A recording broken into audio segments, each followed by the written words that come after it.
Halo semuanya, jadi kali ini aku akan melanjutkan video sebelumnya yang mana kita sudah bahas tentang kelebihan Yamaha XSR 155 ini untuk pemakaian 4 tahun ya. Jadi kali ini kita akan membahas tentang kekurangan dari Yamaha XSR 155 ini. Oke, kita nggak usah lama-lama, mungkin dari kekurangan yang pertama itu terletak dari spionnya ya. Yang mana kita tahu spion Yamaha XSR ini itu apa ya? Jadi bawaan orinya itu kurang matching dengan bentuk Yamaha XSR yang sekarang ya. Jadi bentuknya terlalu besar gitu. Makanya kan di sini karena kurang matching, aku pakai RN itu memang eh, pas saja dari secara looksnya ya. Nah itu untuk kekurangan yang pertama. Terus kekurangan yang kedua itu terletak di joknya. Jok Yamaha XSR ini bawaannya itu sangat apa ya, sangat tipis dan juga karena mungkin dari faktor tipisnya itu, jadi ketika kita bawa riding mungkin 15 sampai 20 menit itu udah mulai kerasa gitu. Langkah baiknya kalau kita pakai jok ori itu diganti. Dan juga di sini aku pakai jok custom juga ya. Ini jadi untuk jok orinya sudah aku ganti. Terus aku tambahin latex di sini ya, di dalam sini. Dan juga untuk ketebalannya dia agak tebal ya. Karena memang bawaan orinya itu agak tipis. Jadi memang untuk berkendara kita kalau jauh ataupun lama gitu ya, di kram atau sakit lah kalau kita berlama-lama di motor SSR ini untuk joknya. Itu tadi kekurangan yang kedua. Kemudian untuk kekurangan yang ketiga. Nah, ini dari menurut pengalaman dan pendapatku ya. Jadi di kampas remnya ini aku pakai yang orinya dari Yamaha. Itu entah kenapa cepet banget habis atau cepet aus ya. Baik kampas rem yang di depan maupun di belakang. Jadi selama pemakaian 4 tahun ini udah mungkin aku sampai 5 kali ganti kalau nggak salah. Jadi ini 3, belakang 2 mungkin ya. Nah itu pengalaman pemakaianku selama 4 tahun itu ya. Jadi udah ganti kampas rem 5 kali. Yang keempat, kekurangan Yamaha SSR yang keempat itu terletak di sini. Di spakbor belakangnya ini. Jadi kalau kita lihat yang bentuk orinya itu memang dia agak panjang. Karena memang posisi yang sekarang ini kan sudah aku ganti sama aftermarket ya. Jadi kalau kita jalan di kondisi hujan itu lumpur ataupun airnya itu bakalan ke sini. Apalagi kalau kita posisinya boncengan ya. Ini air bakalan naik ke sini semua, air ataupun lumpur. Dan mungkin karena faktor salah satunya bannya juga ya, karena bannya kan agak besar juga, 140 ya lebar tapaknya. Jadi spakbor belakang ini eh, yang orinya itu sedikit lebih kecil ya. Kayaknya kan di sini kalau kita lihat di sini aku nambahin mudguard di sini supaya ketika dalam kondisi hujan itu nggak tampias ke atas gitu. Yang kelima, nah ini kalau kita lihat kekurangan yang kelima ini dari sini nih. Ini cover tangkinya ini terbuat dari plastik ya.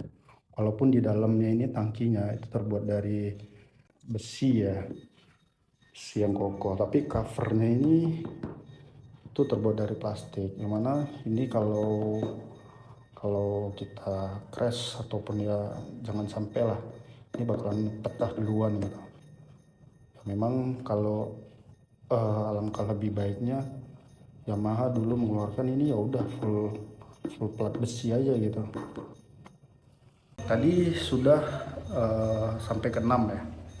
Nah, ini selanjutnya untuk kekurangan yang ketujuh. Yamaha SSR 155 ini itu dia nggak friendly buat orang yang untuk tinggi badannya itu di bawah 170. Kenapa? Karena ketika tinggi badan usernya ini di bawah 170, untuk napak di tanahnya itu agak jinjit gitu. Dan aku kebetulan tinggiku 170, 171 lah. Di untuk posisi sekarang kalau kita bicara originalnya ya, itu juga nggak sepenuhnya napak, jadi masih ada sedikit jinjit. Apalagi yang usernya punya tinggi badan di bawah 170, itu pasti jinjit ya. User yang mungkin punya tinggi di bawah 170 biasanya diakalinnya di ini lower kitnya. Di lower kitnya itu diganti yang lebih rendah. Dan juga ini nanti posisinya juga turun. Tapi resikonya kalau kita pakai lower kit ketika boncengan di sini, nah kendalanya biasanya itu di sini. Ini ban sama ini spakbor itu kalau kita pakai lower kit ganti ya pakai aftermarket itu biasanya di sini mentok nih. Kalau bebannya terlalu berat ya yang kita bonceng. Nah, seperti itu. Sekarang kita bahas kekurangan yang ke-8. Nah, yang ke-8 terletak di stang. Jadi stang bawaan Yamaha XSR 155 ini itu menurutku itu terlalu pendek dan juga kurang lebar. Jadi untuk posisi riding kita itu agak apa ya?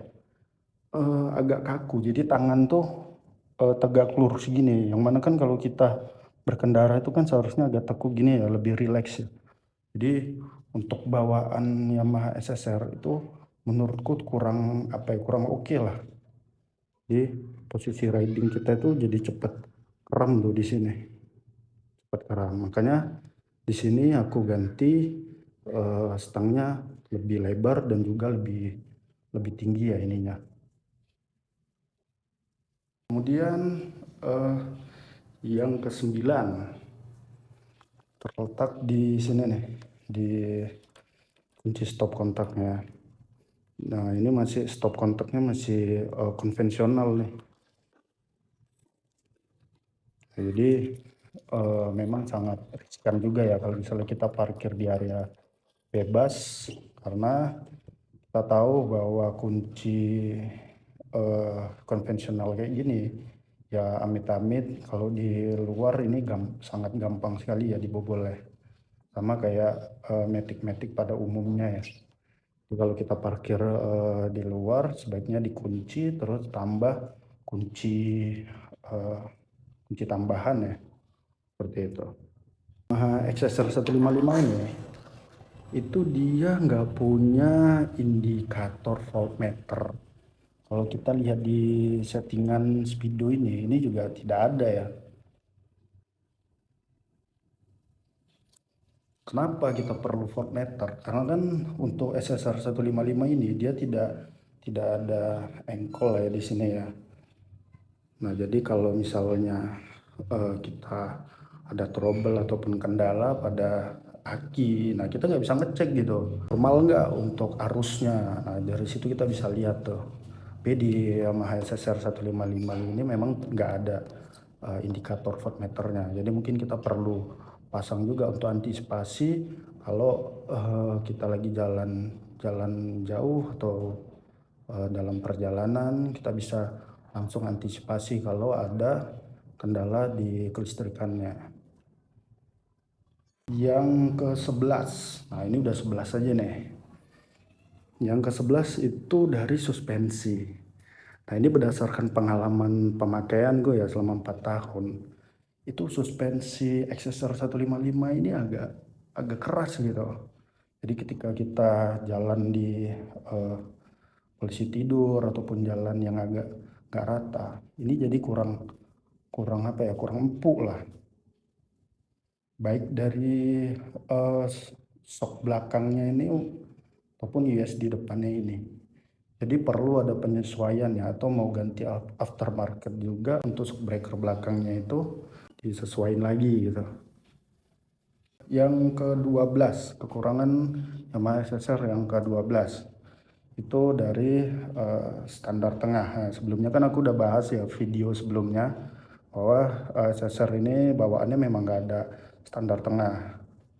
Jadi memang kebanyakan motor-motor sport naked atau sport fairing itu memang nggak tersedia standar tengah, karena memang kalau kita pasang standar tengah itu jadi mengurangi looks-nya juga. Jadi esensi dari motor naked ataupun motor klasik ini jadi hilang gitu ya kalau dipasang standar tengah. Tapi balik lagi ke fungsinya ya, karena ketika kita pasang standar tengah ini itu banyak fungsinya.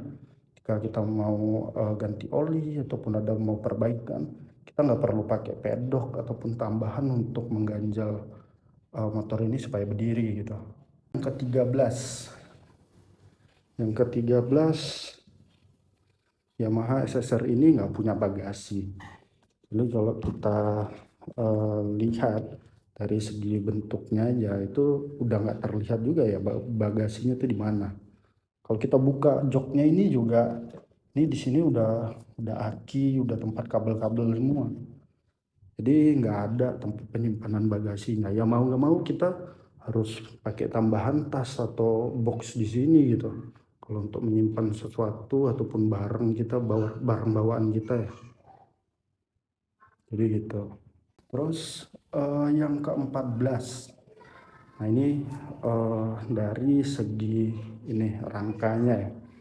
Karena rangkanya sendiri ini dia masih pakai delta box. Jadi masih sama seperti Vixen ya.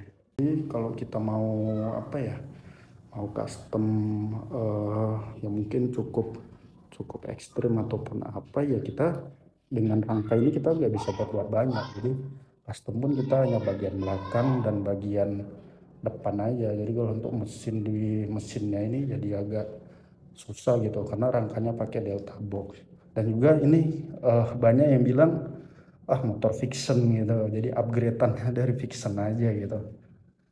Jadi banyak yang bilang kayak gitu sih, tapi kan ya beda ya dari segi mesin dan juga bentuknya juga udah beda gitu, jadi nggak bisa lah disamain. Yang ke-15 itu si pijakan riding ini. Jadi kalau kita eh, lihat ini posisinya agak sedikit apa ya, nekuk. Jadi sepengalamanku dan juga pemakaian selama 4 tahun ini, baik si boncengan ataupun kita pakai sendiri, jadi lutut itu agak agak nekuk gini, jadi sama kayak motor sport fairing ya. Dan juga untuk boncengan dia itu sedikit lebih tinggi, jadi dengkulnya tuh agak nekuk juga. Nah ini seharusnya kan untuk motor naked ini untuk pijakan kakinya itu seharusnya lebih santai ya. Tapi ini ada aftermarketnya juga. Jadi ada namanya eh, footstep santuy. Jadi ini agak ke depan sedikit. Jadi posisi dengkul itu agak lebih rileks. Jadi nggak terlalu nekuk ini. Kemudian untuk Yamaha XSR yang sekarang ini yang aku beli di 2021 itu belum ada fitur ABS-nya. Kan karena kita tahu ya fitur ABS itu sangat penting juga ketika rem mendadak ya, rem mendadak kita langsung rem itu kalau nggak ada fitur ABS jadi agak sedikit bahaya gitu. Tapi kalau ada fitur ABS dia kan lebih lebih aman ya.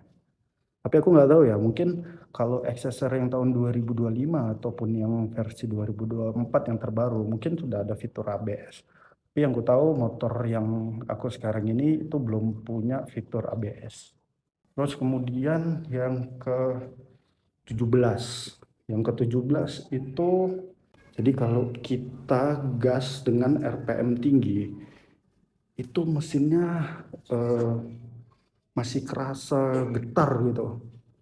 Jadi kalau kita eh, gas sampai mungkin di 7.000, 8.000, yang 6 sampai 8 ini itu masih kerasa gitu getaran motor ini ya, getaran mesinnya. Yang ke-18 ini dari mesinnya. Nah, ini memang apa ya, motor SSR Yamaha ini dia ngeluarin SSR ini menurutku nanggung gitu loh, hanya 155 cc dengan bentuk bodi seperti ini. Nah, kalau mungkin dulu dia ngeluarin yang 250, mungkin ini motor ini jauh lebih banyak peminatnya gitu. Dari segi bentuk dan cc-nya 250.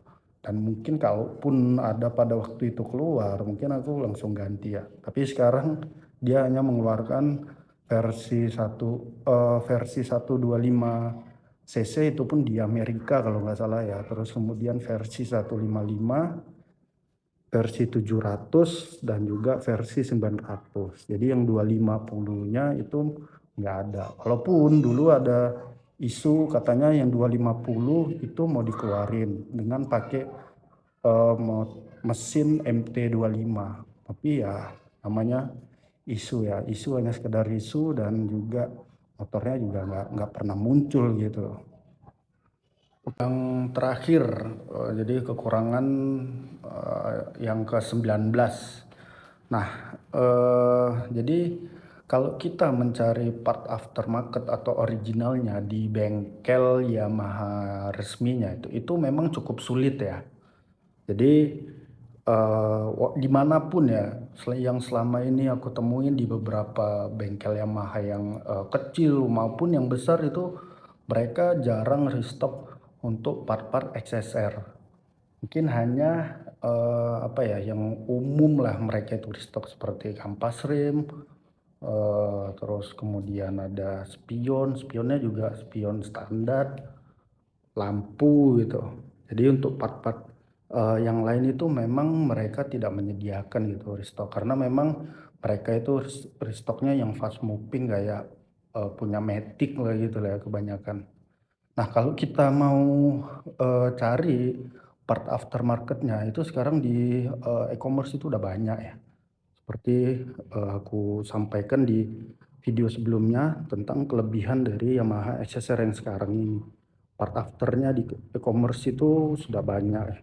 Jadi bisa kita cari, kita mau lampu, spion, knalpot, footstep, apapun itu sudah ada.